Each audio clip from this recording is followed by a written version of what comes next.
Hey everyone, I'm Jenna. I'm Clint, and welcome to the Enchanted Parks and Ports podcast, where we chat Disney, Universal Cruise Lines, and beyond.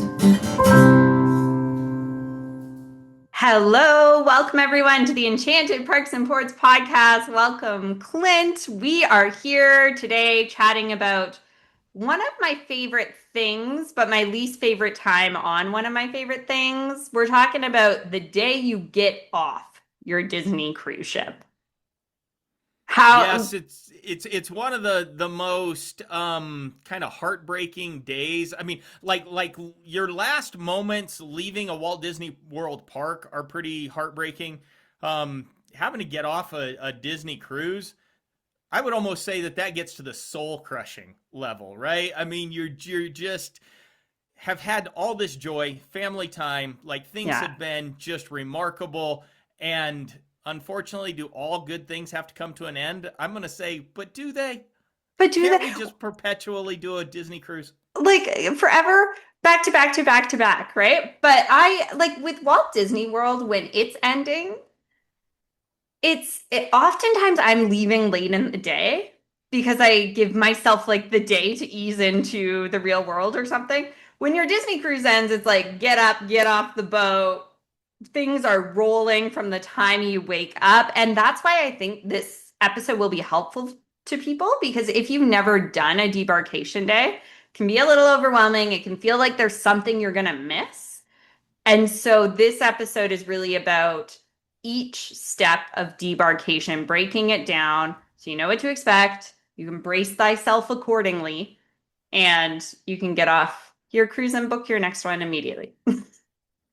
Absolutely. And I think the thing is this can be stressful for folks, right? Oh, totally. Not only is it not joyous, yeah, but it can increase the stress level significantly as you're thinking about getting off the ship, getting like all the steps and processes, right? Yes. So we want to give some folks just information around that to kind of alleviate the stress and allow the, just that glorious feeling that vacations bring to linger as long as possible, so that you don't get suddenly stressed out at the end of your cruise and you lose some of that joy and relaxation that you got while you were on the boat.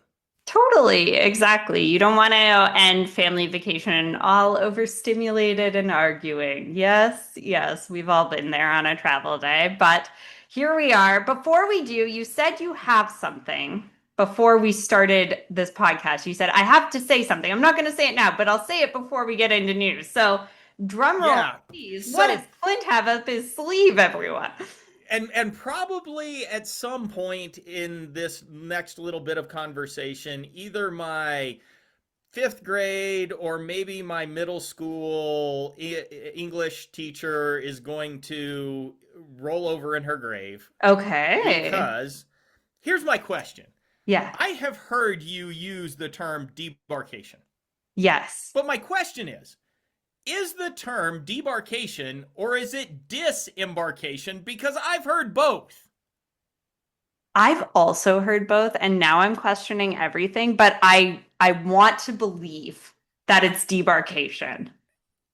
I'm in the same boat because I've heard both, I've seen both, I've known both. Yeah. I've probably used both. But which is it? This is actually making me think, though, am I kind of making that up? I don't know if I've told you this about Abby in learning English, but for the longest time when she was talking about something past tense, she would say yesterday.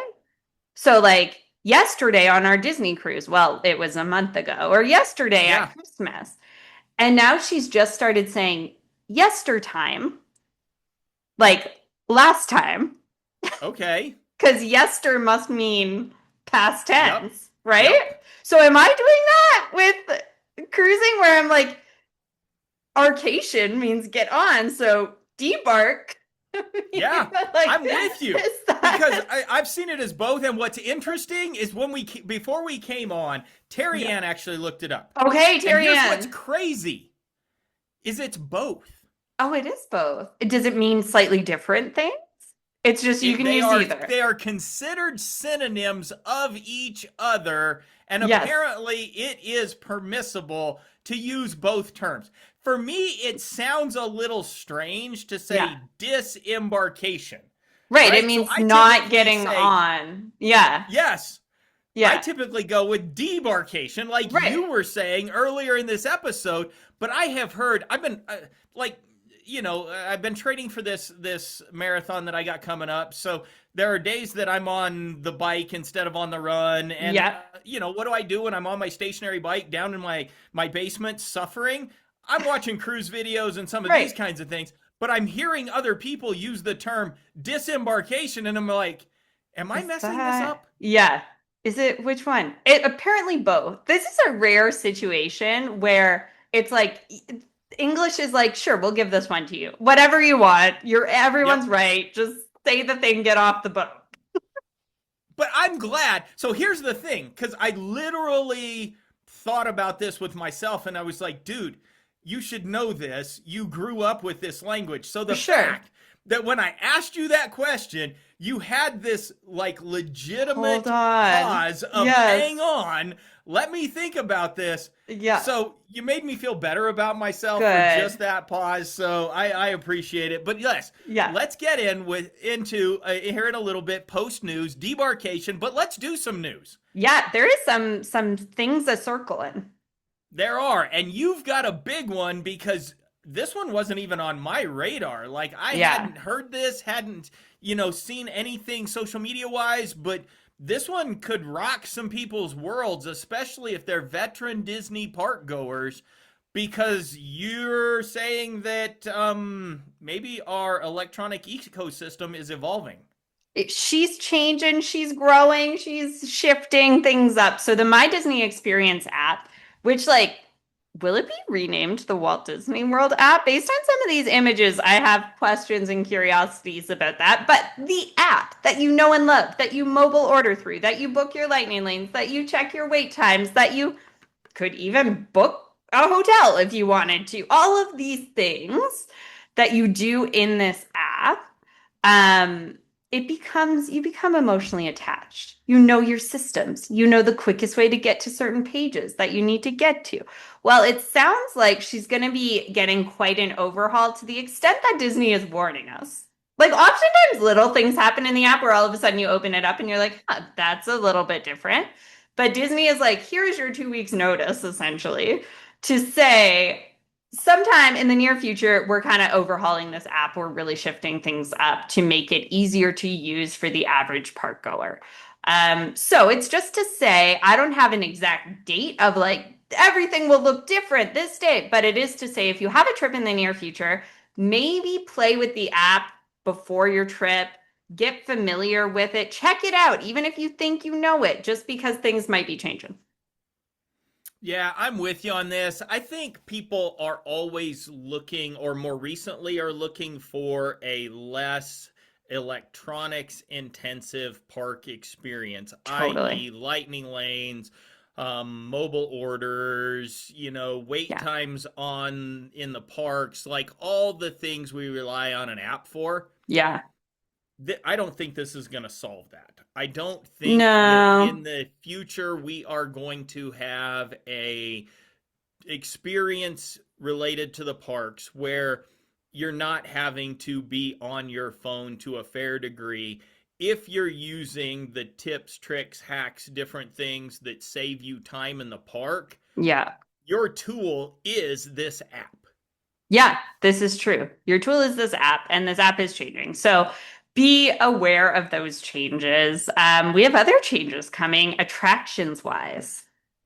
Yeah, and we've had some come and go really quick. I know that just in the last episode, I think you and I were talking about this thing called a virtual queue that was existing for Bluey and Bingo. Well, she lived and died really fast. Which, like, I am okay with. Virtual queues, I think, serve their purpose, especially for new opening things. But once Disney is able to manage crowd flow, I think they cause more stress for the average park goer. So I am very happy with this coming and going.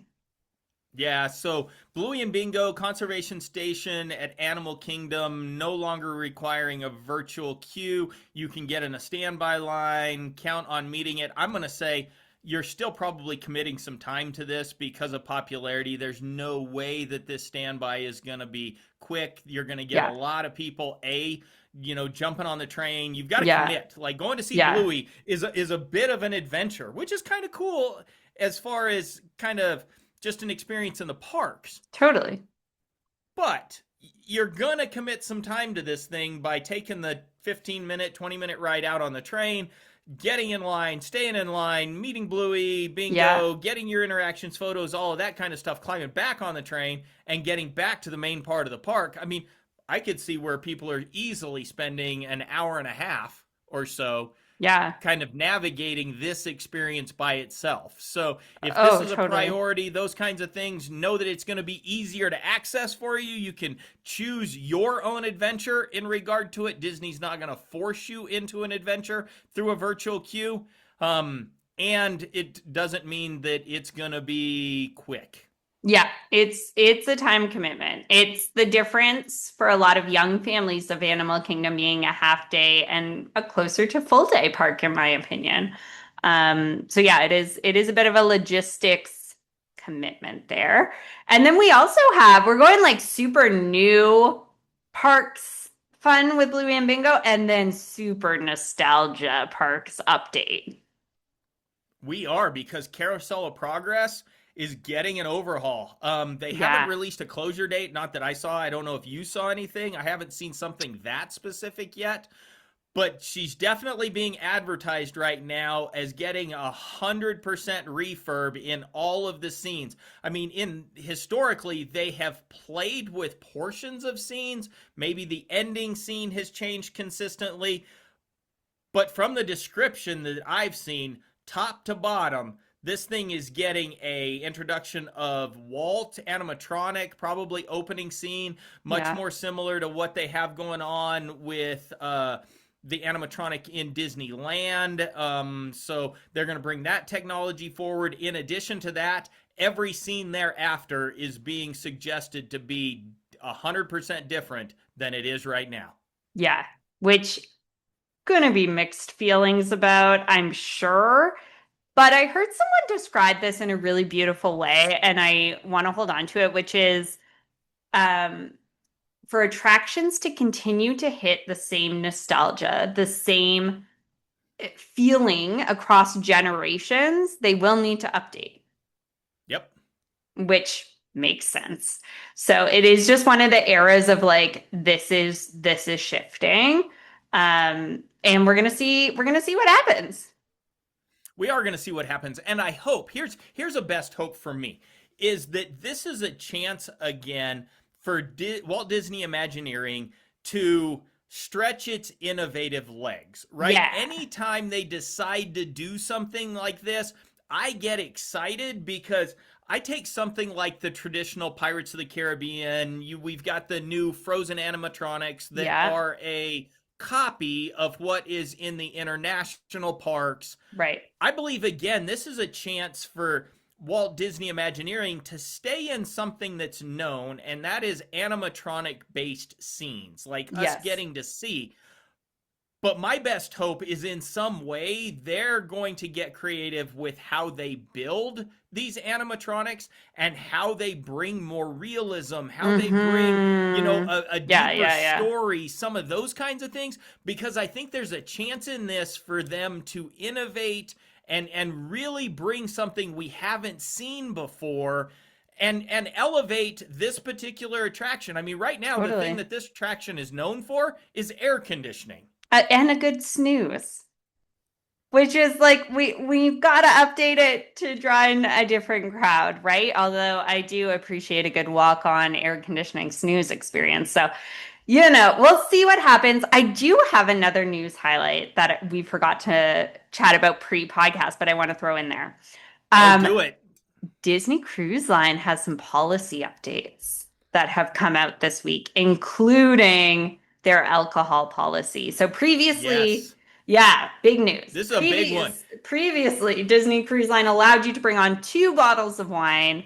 down to one bottle of wine. So that is important. If you have an upcoming sailing, you probably got an email even from DCL directly or from your travel advisor. If you don't have an upcoming sailing, but this is on your radar, that's just something to know. Their alcohol policy has been very generous as far as cruise lines go.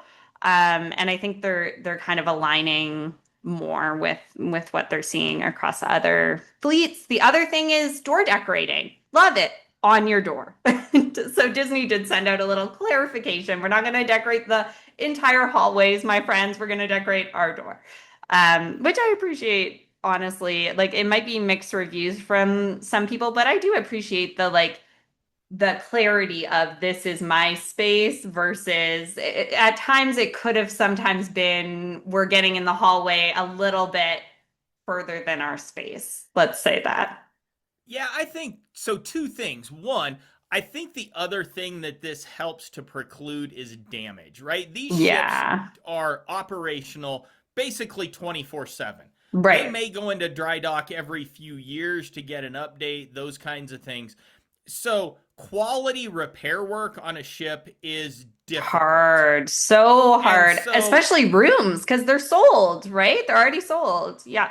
yep. So that space in and around a door, I think, can be pretty susceptible to damage, Yeah, right? And yeah, so throwing some magnets up on a door, finding a clever way to hang a fish extender, fine, knock yourself yeah. out. Amazing. But when people are sticky tacking stuff to the walls and, Mm-mm. getting wild and crazy and potentially then damaging the space for the next person, I do kind of take offense to that. It's like when I'm walking through a queue in Walt Yeah. Disney World and I've seen where people have picked at the wall and now the paint's falling off. I'm like, can you guys just not leave well enough alone with that I kind of know. stuff I so know. that the people behind you can enjoy it?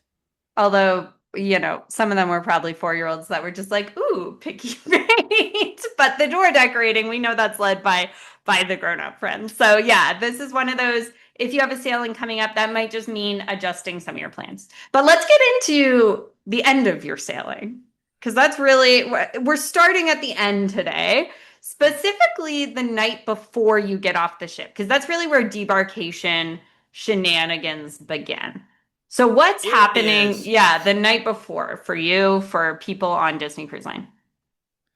Well, I think it's a couple of different things for me, Jenna, because one of the things that I try to do as I think about that last day on ship, right, Hmm. is I want to hold my evening sacred, Yes. right? I really want that last evening to matter and be the Hmm. crescendo to this enjoyable opportunity with family and friends. Yeah. And so as I think about that, I don't want to be the person who then post because typically you have some deadlines you have to meet. Yes, you do. On your last day, before you get off the ship, they will give you a deadline for your luggage to be outside your room if you want Disney Cruise Line to take care of bringing that luggage off the ship for you. If you're going to walk it out, you don't really have deadlines the night before.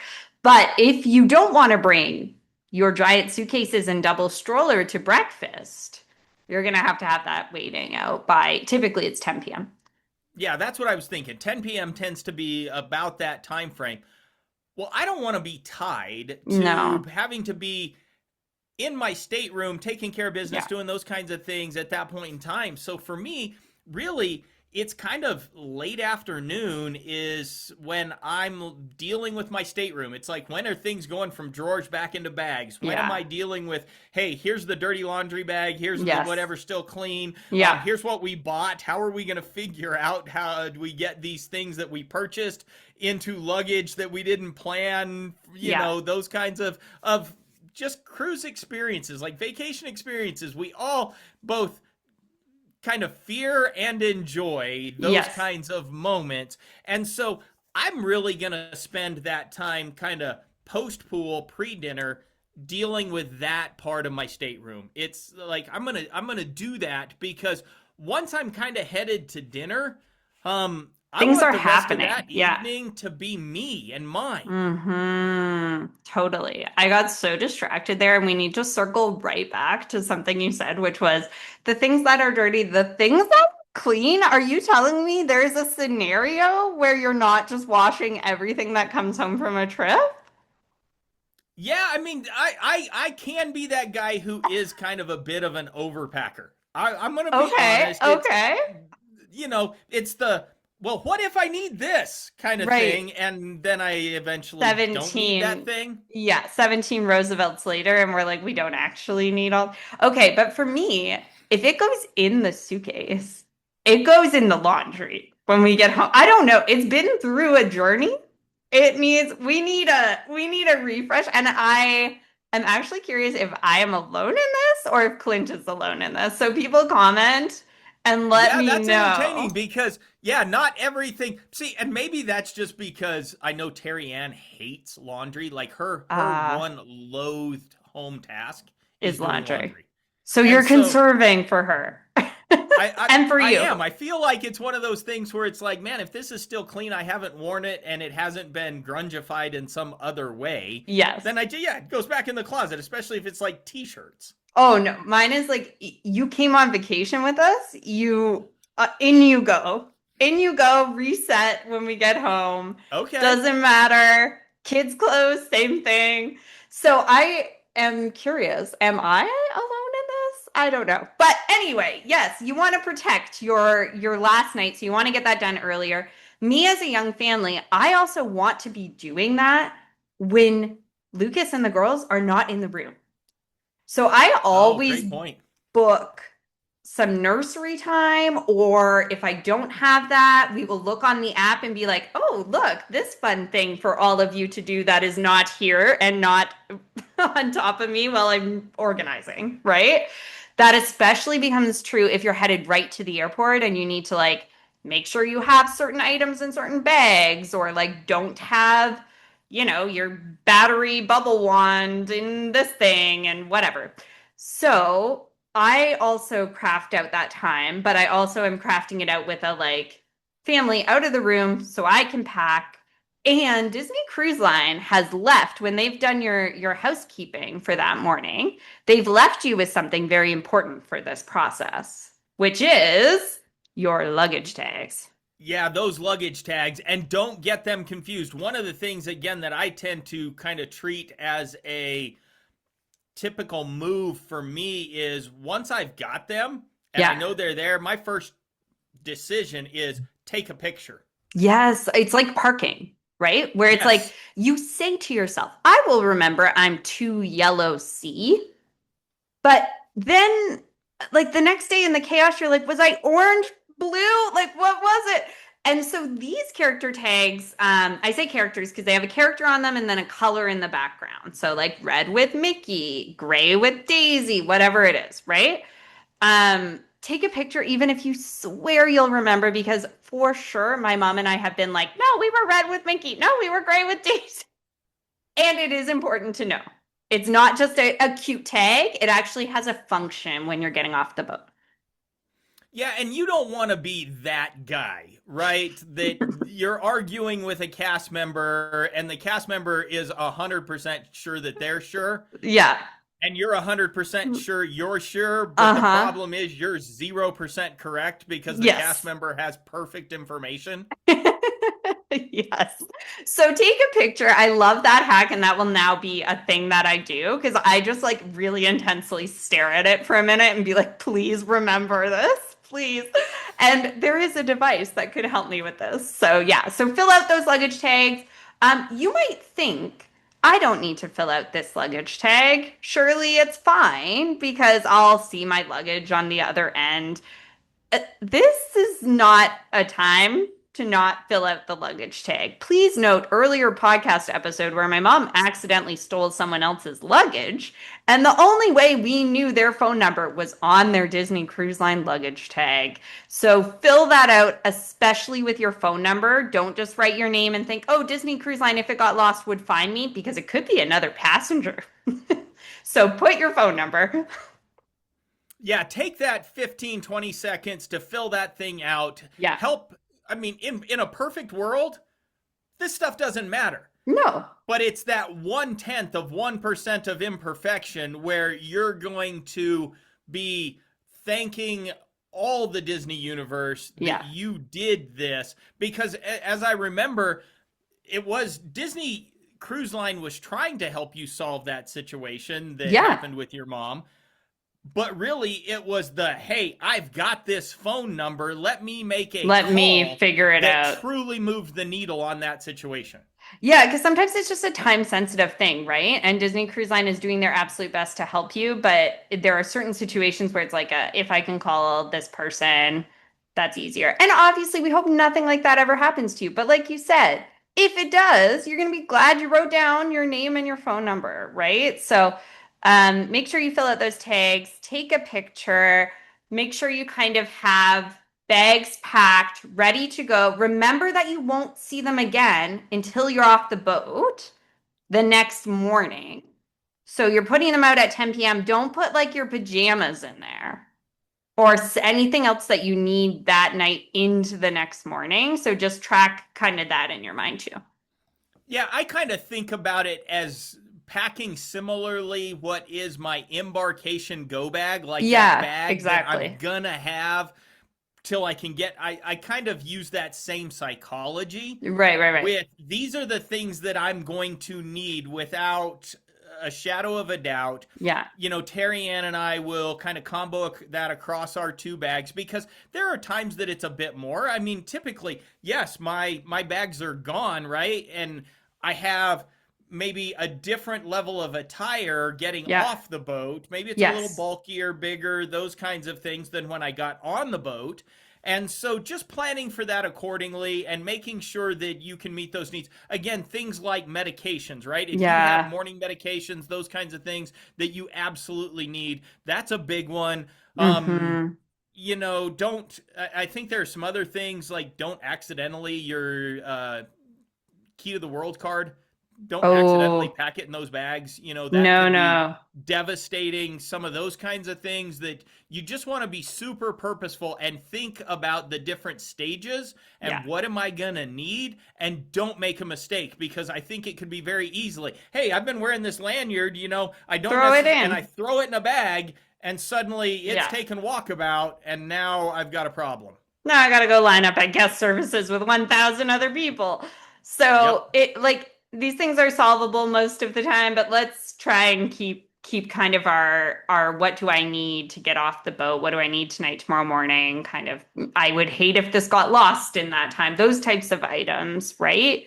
In your debarkation bag for your littles too. Think about kind of if there's anything that they will need at breakfast, even things like that. Okay, so they're gonna bring your bags out at a certain time. There's a couple other things to like cross off your last day of your cruise list. One being your folio. So you can get a printed copy of your charges at guest services if you would like. You also can open the app quite easily and screenshot photos if you'd like. I always like to do this. There's in theory a way to download these things after you get off the boat. But I always like to do it while I'm on the boat because if something feels off or if there's something I notice, it's a whole lot easier to walk up to guest services on the last night than it is to deal with that when I'm back in Ontario, right? So it just a lot easier to go through, make sure it looks good, um, take those photos just so you have them if for whatever reason it was hard to find after, that kind of piece. Anything to add about Folio? No, I just think one of the things that I often share with travelers is get in the habit of doing that actually on a daily basis. Yeah, it that is I mean, true. it is so much better. Like that folio check at the end should be verification that things were stable Yes, compared to the last time I looked. right. So, you know, whether it's every morning as you're Mm-hmm. eating breakfast or every night before you're going to bed, I suggest people are going through their daily charges, kind of Yeah, looking at this information because for me, it's much easier, you know, if I'm doing it for breakfast, I yeah. look down and I go, no, I did not have 6 signature coffees yesterday. I don't drink coffee. I can bounce down to get services and get that And be taken like, care of. this is on Jenna's room. This is not Yep. mine. And get that taken care of right away in time versus then also having to argue about it on my last day. Because Yeah, again, no I don't want to chaos. fix a problem that's left over from first day on last day Yeah, because again, it just takes something away from the end of my trip. So right. I just suggest people try to manage that across time Yeah, instead of waiting until the end and then trying to wrestle with the cruise line. yeah, Um, and do definitely as you're saying, Jenna, I'm gonna do a double check of those first few days. Nothing has changed, and then yeah. deep dive into the last day. Everything's looking All stable. good. Yep. The other thing that we did last time, which we did kind of a couple times throughout your sailing, because Disney Cruise Line will put through payments on your card on file a couple different times in your sailing. Every time you hit kind of, I think it's like a $300 threshold or something. Um, So one thing we did last time, which we've never done before, is actually pay down our amount with some cash and gift cards. That's not a thing, like we've just always charged to our credit card, but this time around happened to be both mine and Abby's birthday. And so Yeah. certain things were gifted to us that we were like, oh, we have these gift cards and things to use for our onboard account, right? The other thing is some people like to play the gift card game if you can get discounted gift cards or whatever. And it can be risky to do that on your cruise fare because often that impacts your credit card coverage if you're not using your credit card. So saving it to pay down that onboard amount can actually be a really good use of that for some people. So we did that last time too. So before we got off the boat, you wanna pay down anything with cash or credit as well. No, that's a great Or, hack, and it is or a gift good. card. Yeah, the gift card game, right? If you're very much into saving that way, that can be big. Um, and then I've never done this, but I have a feeling you have. So around photos. Yes. So photo package. Maybe you bought it in advance because you were like on it. I know I'm going to use this. I want to save a little bit of money purchasing it earlier. Want to get on that. Amazing. I am not that client because I don't know if my children will smile. I don't know if any photos are going to turn out well. So I'm willing to take the financial hit of them not turning out well because the last 2 out of 3 cruises, I haven't ended up buying it. But this last cruise, oh man, those bippity boppity boutique photos, they got me. I was like, we are for sure buying this because they are so stinking cute. And the photos we took on the island turned out really well, etc. So go check out your photos at one of the photo, like, what is the word I'm looking for? I want to say Like the ATM kiosk. kiosk. That's the Yeah. word. Go check out your photos at the kiosk, scan your bands, see what they look like because if you decide you want to purchase them, if you are not a US citizen, US resident, you need to do that on the boat. My understanding for US residents is you have a couple extra days, nothing crazy. I think it's like 3 days, like it's very Yeah, short. it's not a very long period of time, and I'm typically by the time you've traveled home, you're dealing with like Yeah. that time frame can slip by really quick, and then you have regrets because you didn't do You it. didn't So do this is it. this is one of those things that I'm going to highly suggest people don't procrastinate it. No, go check your photos. If you want to purchase it, purchase it. And here's what I learned the hard way last cruise.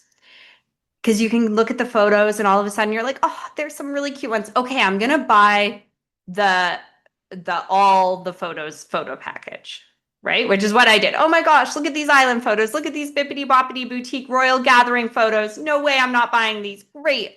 Buy it. Okay, I have them all. So I'm gonna move on with my last day and then I'll download them later because I know I want it. Great. Well, also check that all your photos are there when it shows up available in your app for download. Because I realized when we got home, oh man, we got a bunch of photos taken on Pirate Night that didn't link for some reason. And Oh yeah. there's a way to solve that when you're on the boat. There's not necessarily a way to solve that when you're home. So this is one of those also like even if you go, yeah, I'm gonna buy them all, like do a little mental scan of, are there other photos that I know I had taken and that aren't here that I'm missing? Again, that's something we want to deal with last day of our sailing. Yeah, and again, similar to the folio, right? Much easier to fix in the moment while Yes. you have cast member support, all of those kinds of things. Speaking of cast members, one of these last steps that you get a chance to do, and I think people can be either hot or cold on this, Okay. and it's the surveys for Yes. staff, Yeah. right? For cast members.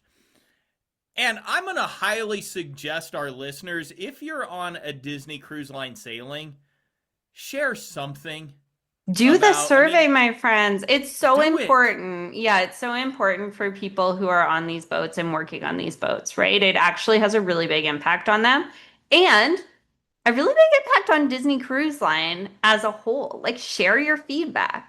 I have on every single time that I've cruised, I've written something around Castaway Keys splash pad needing a little bit of TLC and love, right?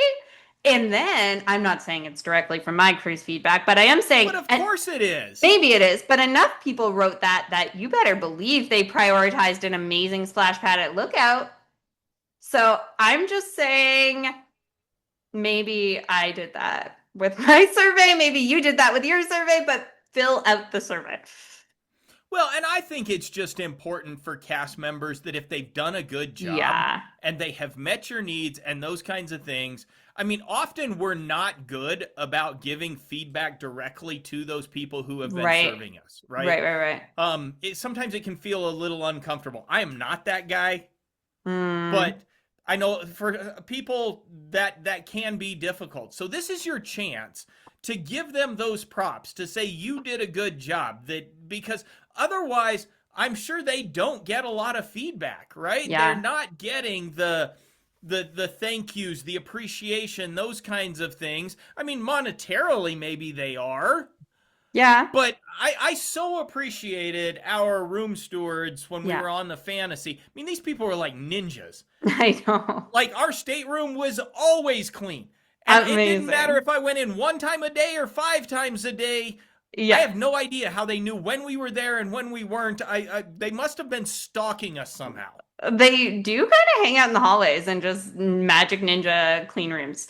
And what I will say too is one thing I do at both Walt Disney World and Disney Cruise Line when I'm traveling is I keep a note in my phone of people's names, specifically like cast members that stood out. I'm thinking Yes. Walt Disney World last time we were there, Matt on Tron, who was helping little buddy, who was not so confident about going on Tron. I'm going to write down Matt in my phone that night, Matt on Tron or whatever, right? On Disney Cruise Line, it's like I'm gonna write down my server's name if they were exceptional. I'm gonna write down the person who did Abby's Bippity Boppity Boutique makeover situation. I'm gonna do all of that. That way, on that survey, I can name people by name.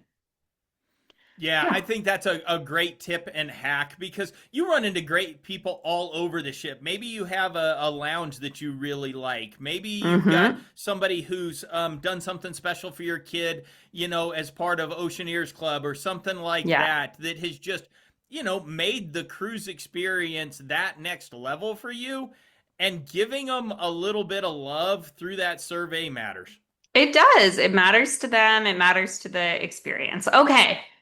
We've talked about most of the things that you need to take care of the night before. There's one more that my family takes care of. Clint's Oh, looking I'm at this interested to hear list. this because I do want to talk a little bit about that evening. So you first, and then Oh, I'll jump in. okay. Okay. Mine is this is the night that they cut off room service. So those nice little door hangers that you've been hanging out to have your coffee delivered at 7 a.m. That's not happening the day you get off the boat, friends. It's a very abrupt, we're done cruising experience.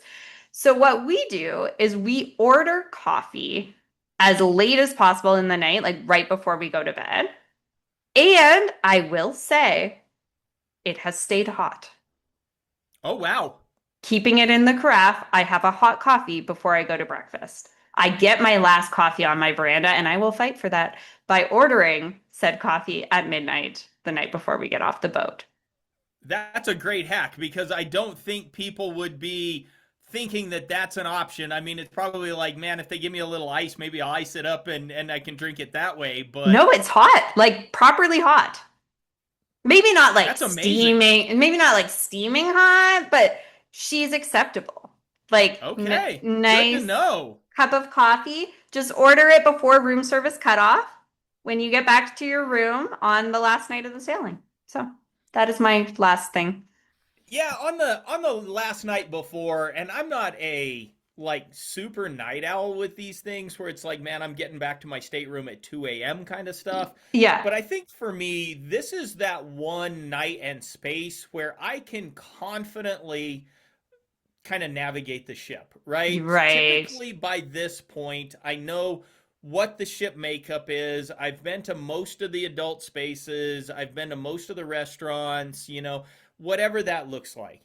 And so I would just encourage listeners that to recognize this is your chance to definitely get the most out of your Disney experience, right?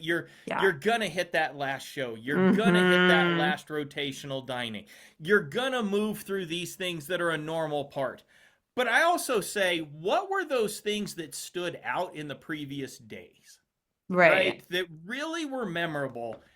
And how might you get a little bit more of that before Disney says goodbye, right? Yes. And so for me, while there's the stress of debarkation and all of the task and all of the Yeah. things, I would just highly encourage listeners to make sure you're taking that moment to still get the additional magic and enjoyment for you as a family. I mean, uh, one of the moves we did on the fantasy was we had done Skyline earlier in the Mm, cruise, nice. but had enjoyed Skyline so much that like our last bit of joy together was to go back to Skyline, have Nice. an adult beverage, sit Nice. down, relax, kind of catch that final connection opportunity across, for adults who when life goes into overdrive, it's going to go into overdrive. So, Yeah.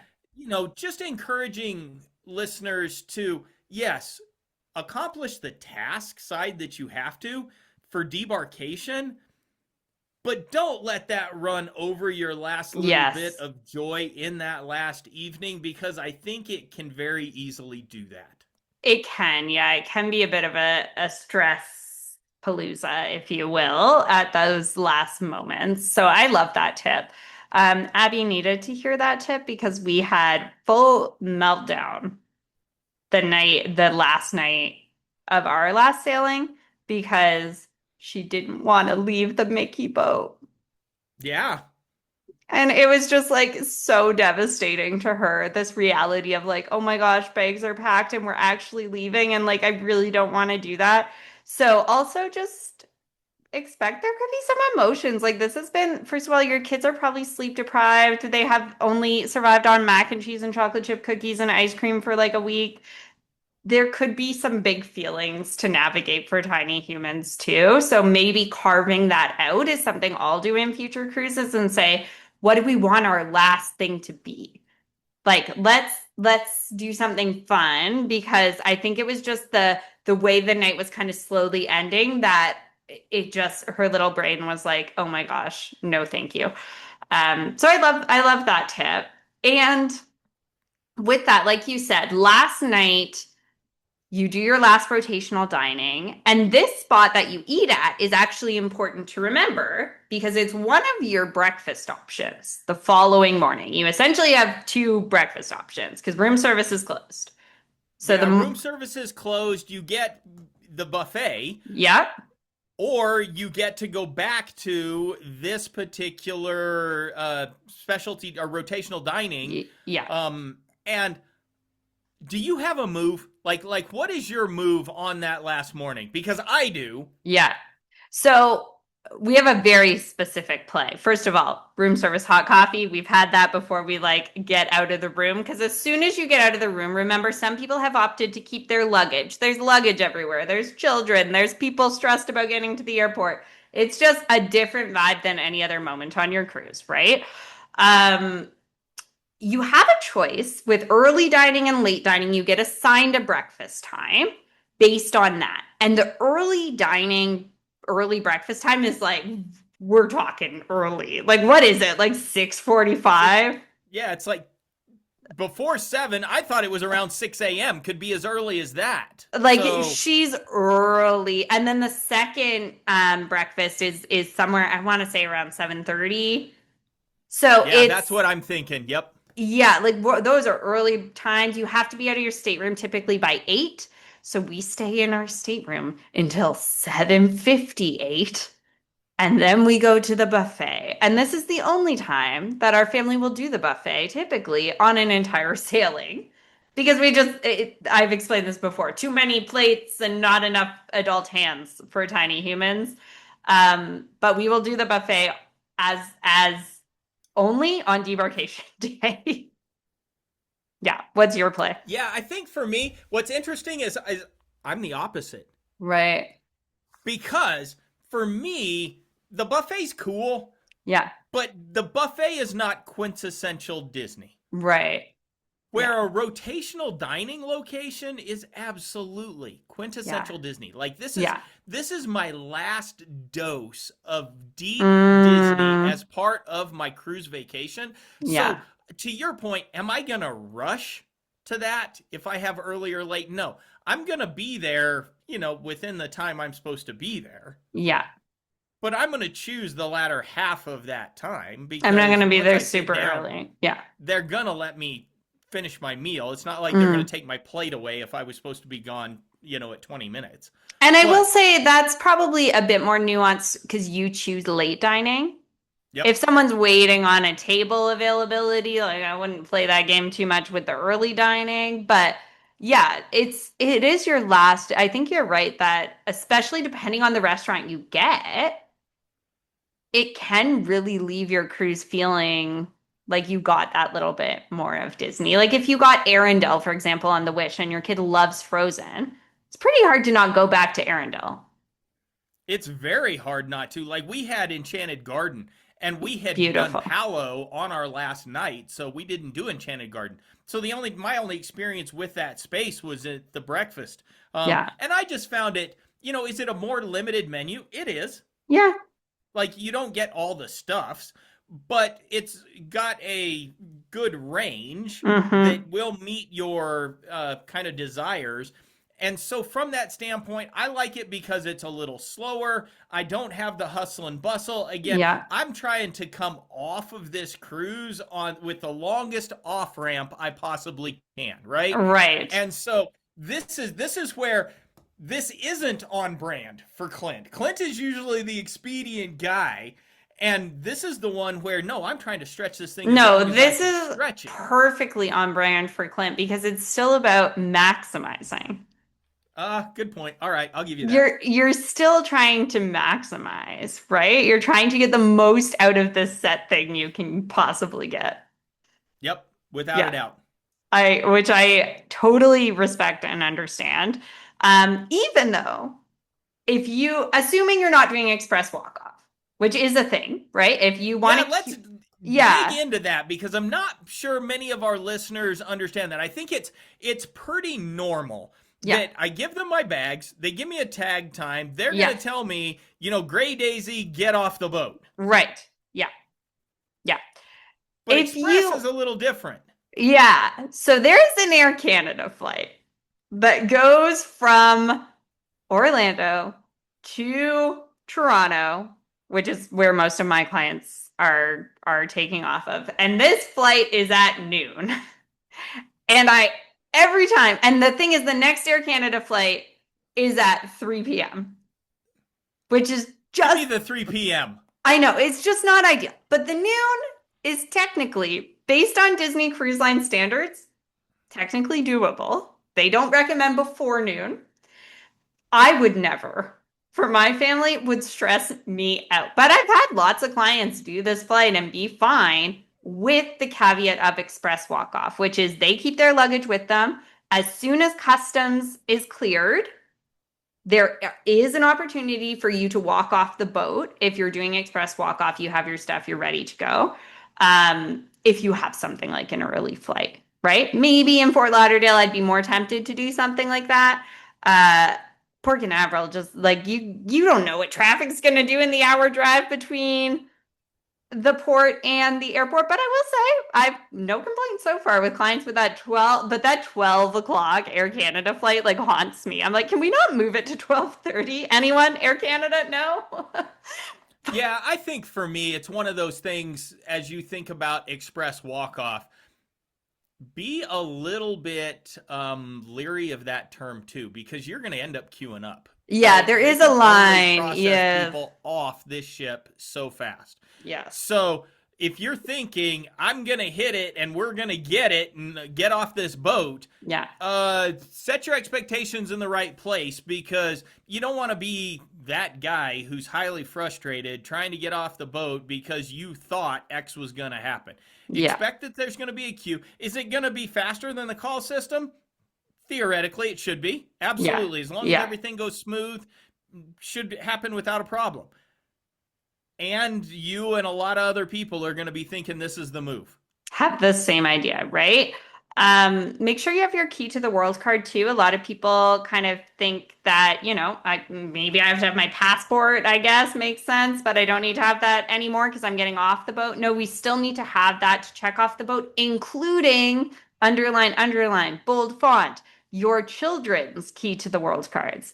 Because if you're like my family, there's really no reason why the baby's key to the world card has ever come out of that envelope, besides Yeah. maybe for a souvenir, because she's not charging anything to the room. She's not unlocking the door. The chances that I've lost her key to the world card, even not low. So make sure you have those all lined up. Actually, the baby's key to the world card is the card we leave in the light switch because we're Yeah. like, Quinn doesn't need Why it. not? So, and then we have to grab it the last day when we always have a moment, right? Where on a trip where it's like, okay, what are all the things we actually need for tomorrow?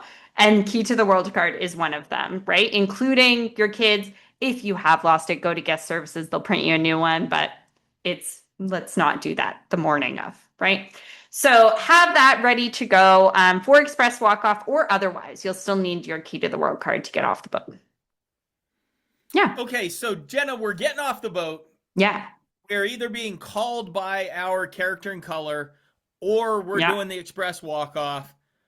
Let's talk about this very last phase. So, I've got that sad moment. I'm walking down the gangway, those Mm-hmm. kinds of things, and suddenly I'm standing on the concrete and the sidewalk outside of Mm-hmm. the terminal. What is your move in regard to solving the situation of if I'm Fort Lauderdale, I got to get to the airport, or I got to get to Yeah. the hotel. If I'm Port Canaveral, man, potentially I got to get back to Orlando, Yeah.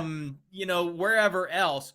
How do you organize and set that up for success? Because I think sometimes people don't realize that they're not the only one getting off the cruise ship. Yeah, there's a lot of people getting off the cruise ship. I've done this a couple ways for me, a couple other ways for clients. There's, the option of Disney Cruise Line transportation to the airport, or in the case of Port Canaveral, to a Walt Disney World Resort hotel. For people who are adding a hotel stay on the end, I love adding a hotel stay on the end for one more day, just to soak in kind of a slower end to your trip and to not add I've just done an hour drive with my children and now I'm starting at the airport. I don't really want to do that if I don't have to after debarkation chaosy morning. I want to hit a pool. I want to soak in one more moment. I want to help Abby emotionally transition from the boat to the real world.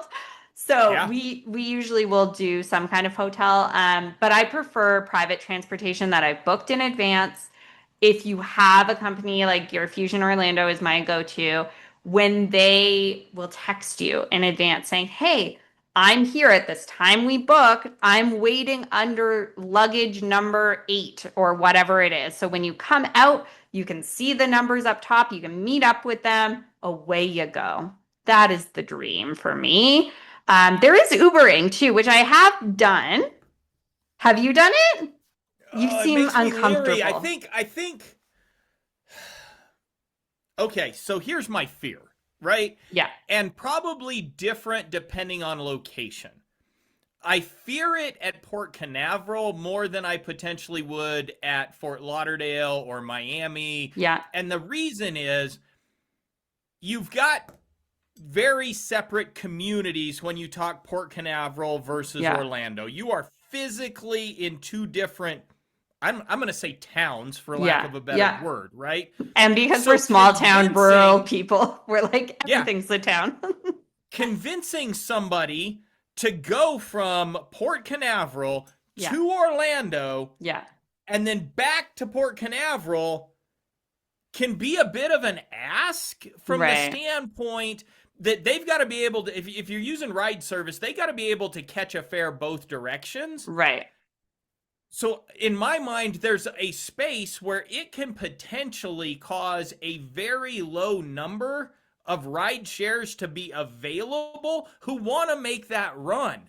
Yeah. I don't think And it's as much of an issue on, at least how I've run into it. I haven't run into it as much of an issue on the way to Orlando because it's early enough in the day that people are getting on the boat, right? So, they can pretty easily catch a 10 a.m.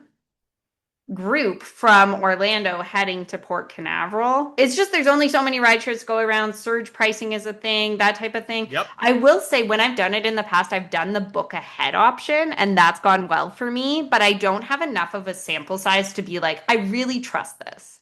And I travel with car seats, so I need private transportation at this era of my life. But what is your yeah. play?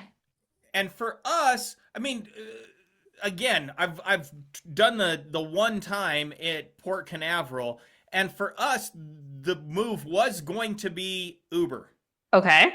but we walked off, and there happened to be a shuttle service to the airport right there, kiosk ready to go.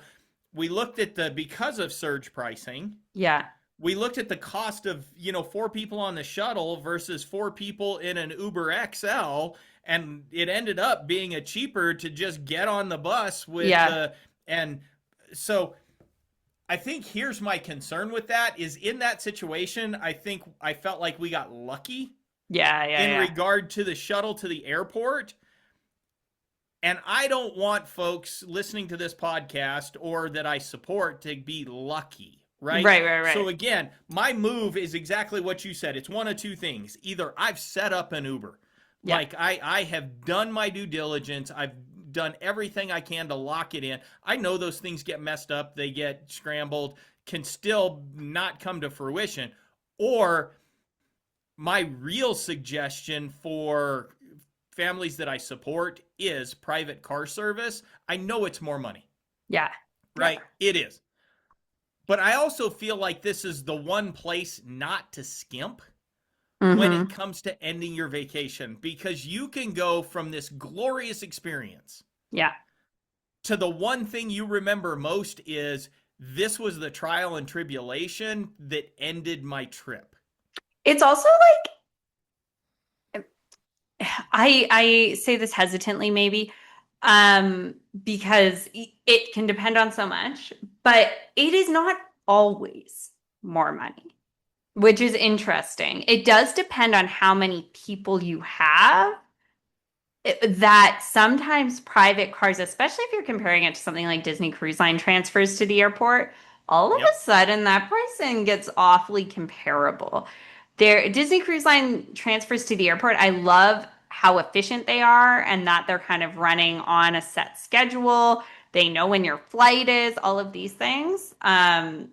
But sometimes private transportation for my crew can work out to be the same or better for a private car experience. So it depends on what your goals are, but just to say, actually price it out to see what the difference is and know that you're locking in a price as opposed to rideshare where things can happen. Yes, you scheduled one in advance. Your driver can still cancel it, right? Like that is the thing that could happen. They can, but I would have to believe that that's going to happen on a very rare occasion. I would hope so. But I like the idea that this company has many drivers. Yes. This gives me confidence. I don't know. Yep. That's probably just anxious mom being like, we need a plan. But it is what We it do is. need a plan. We need a plan. Yeah. So we missed talking about one thing though, my friend, that I think we've got to share with listeners before we kind of close out this main topic. There is something that you can do on board the cruise ship that Mm. you can't do once your feet hit the concrete, Oh, yeah. If right? you're standing here And and you just went, oh no, I forgot. I'm sorry. I'm sorry you did forget. so share with our listeners what this important consideration is. And we're not saying do it or don't do it. We're just saying you should know about it so that you have the option to choose for yourself. No, I think I am saying do it. You can say that, but I think you should for sure do it, which I is would do it. I would do it. So I would recommend you do it. Which is book a placeholder reservation. And the reason I say that confidently is because this is refundable and it is a chance to lock in an offer.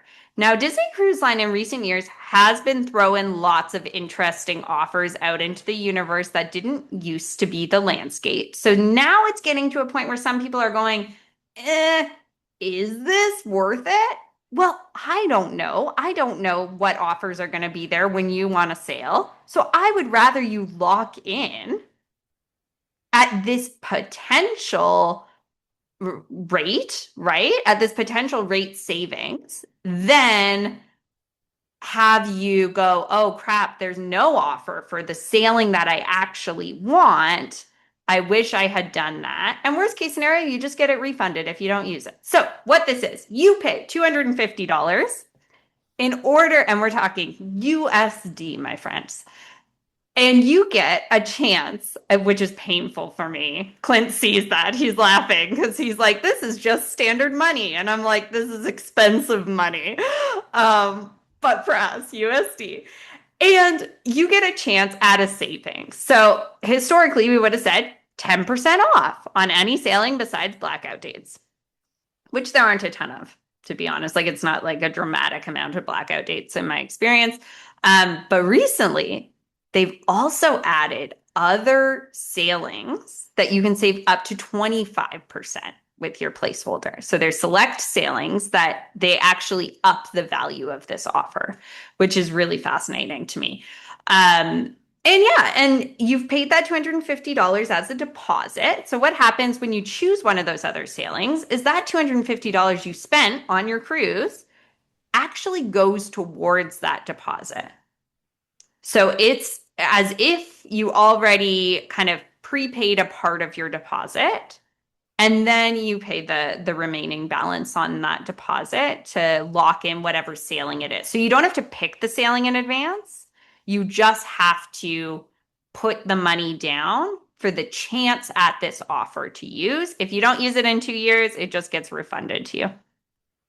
Yeah, I mean, even and let me double check that my understanding is your understanding, and that is like if for some reason hypothetically you completely forget about this thing, Yeah, like it goes off the radar in those 2 years, it sits out there in the universe. right. It's not like Disney keeps your money. No, At one some day point, you, you're going to get this phantom credit back on your yeah. credit card, and you're going to go, "Oh, what is that?" And you're probably going to call and say, "Why did I get this money?" And they're going to say, "Oh, don't you remember you did this a few years ago?" And you're going to be like, "Dang, I wish I'd have remembered."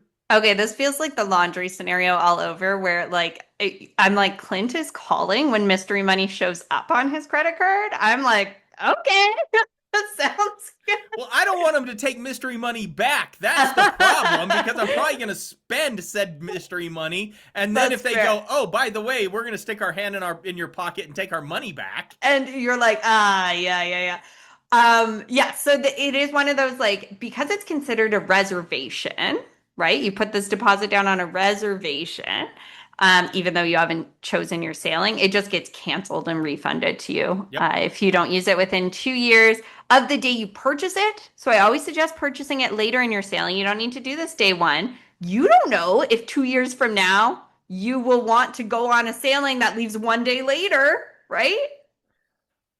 I'm going to agree with that. But here's the thing, Jenna.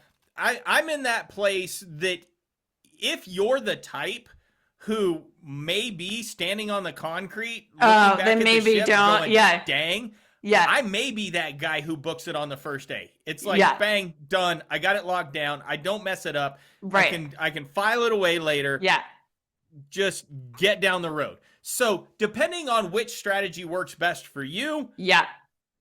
again, I'm with you, Jenna. This is a level 1 pro move, Disney Cruise Line, like, do it for me. Yes. And I'm going to suggest it to listeners, take the chance. Yep. You're loaning Disney $250. Yeah. For a chance to potentially save big. We don't know what they're going to change to. And here's something I love about this new placeholder era of offers coming out. Never used to be applicable to concierge staterooms. Now we see that shifting. All of a sudden, we have some concierge availability for placeholder offers. So if you also are like, oh, I would like to make the jump to concierge at some point, this could be a tool in that kind of category. So yeah, this is one of those do it while you can, but then you get to go enjoy your day. You are off Yep. the boat. If you're me, you're headed to a hotel pool and you're going to soak in the last moments of vacation and repack your bags before you're going to the airport. If you're some family, you're headed to the airport. You're talking about how amazing your sailing was. Maybe you're already looking on your phone if you are like many Disney Cruise Line sailors and you discover this is a new trait of your personality and you're looking for your next sailing. Whatever it is, you've done it. You got off the boat. That is debarkation day in a nutshell. And I hope we've given our listeners some things to think about that brings the stress level of this day down Yeah. so that you can maximize, that breakfast opportunity, whether it's at the buffet or it's at a rotational dining location, that you can, enjoy that last adult beverage in a beautiful Disney Mm-hmm. themed lounge, or maybe it's, sitting under the stars on a deck space, whatever that moment needs to be for you. I hope we have demystified maybe Yeah, debarkation just a little bit so that you can feel more comfortable, you can feel more confident, not see it as the stress that it can be, I think, for some folks. And again, this just allows you to maximize the hard-earned time and money that people invest in these vacations, because we know totally. that they're expensive. So as we finish up our main topic with debarkation today, I do have our newest segment for you, my friend, and that is we're going to say hyper hack. Okay, I want to know. I want to hear it. You had this ready to go, so you've been thinking about this. I did. I've been thinking about this because I've worked on and off with clients where these things come up. And Okay. I have my opinion a little bit on this, but I want to get your opinion on this. And so, it's this little concept called a crowd calendar for Walt Disney World. Oh, fascinating. Mm-hmm. So, is a crowd calendar at Walt Disney World just hype? Or is it truly a hack? I am pretty adamant in my answer that I'm gonna say hype. I Oh, tell me more. I look as a this is one person's guess. So does everyone else, right? Like lots of people look when they're planning these things. Every crowd calendar I looked at before my most recent Walt Disney World trip said the week we were going was the best week to go, of one of the best weeks of the year. It was green across the boards, my friends. It was the busiest I've ever seen Walt Disney World, and this is coming as someone who frequents said establishment, the busiest, like bar none. So lots of people looked at that calendar. I kind of knew that going in. You know what I'm going to trust more is how sold out are resorts. And I saw that resorts across the board were pretty sold out our week. How hard is it to get dining reservations? These are the Yeah. things that I actually think are truer indicators. Yeah, there's going to be certain events that we know will drive traffic, and so I don't think they're complete hype. I guess, because like, yeah, they can predict like holidays will be busier. Um, but I do think that like the dedication planning a trip by it is hype. Okay. So here's the thing. I'm not going to 100% disagree with you. But I think what we have seen is your open source kind of traditional, yeah, just whatever kind of mom and pop. I don't have a Yeah, better way to put it. Maybe it's just your average Disney set of website, whatever it sure. is, right? I think we have seen that Disney's overall floor of traffic has Mm-hmm. raised, right? Like Yes. like the floor has been reset Yes. with how busy parks are. And Yes. I don't think a lot of these open source kinds of crowd calendars have adjusted to that new floor. So I'm going to Mm. completely agree with you there. Yeah. I do think that there are probably one or two systems where it's a paid for service that Oh, they yeah. still very much track the data year to year, month to month, like they are Right. still actively collecting data Yes. where you can get accurate information because they have now reflected that change in floor. It's not Yeah. free Yeah. source. Yeah. Yeah. Yeah. Yeah.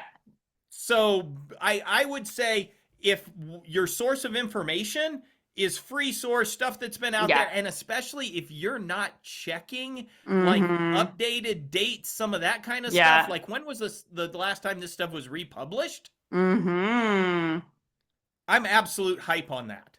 Yeah, because it's things like, for example, things you don't think of too. Like one thing I think we hit this year was the end of Florida resident tickets or some kind of special ticket offer. This was the last week of that. And so for the average park goer, they're not going to think about that. For a crowd calendar that was published months ago, where you didn't know when this offer ended, they're not going to reflect that. Yep. But those are types of things that impact crowds too. So yeah, I'm going to say overall hype. The average one when I type in Walt Disney World crowd calendar, I'm going to say hype. Hype, absolutely. Those are hype. Yeah. I would say if you're willing to Caveat. spend a little bit of coin and you're investing in some of these things that are, a little more selective in nature, where you're getting a service for having had this subscription, may give you just a little bit of a better idea. I'm still going to say be skeptical. I mean, Hmm. know the seasons you're looking at, but can be influential. So, But no, I'm going but to say even better than that, work with a travel planner who can make you as confident to navigate whatever the crowd level, right? Because even though this was the busiest I've ever seen parks, we knew how to navigate it. It didn't freak us out. We didn't say, "Oh my gosh, like we our vacation is ruined. This is not what we were expecting," right?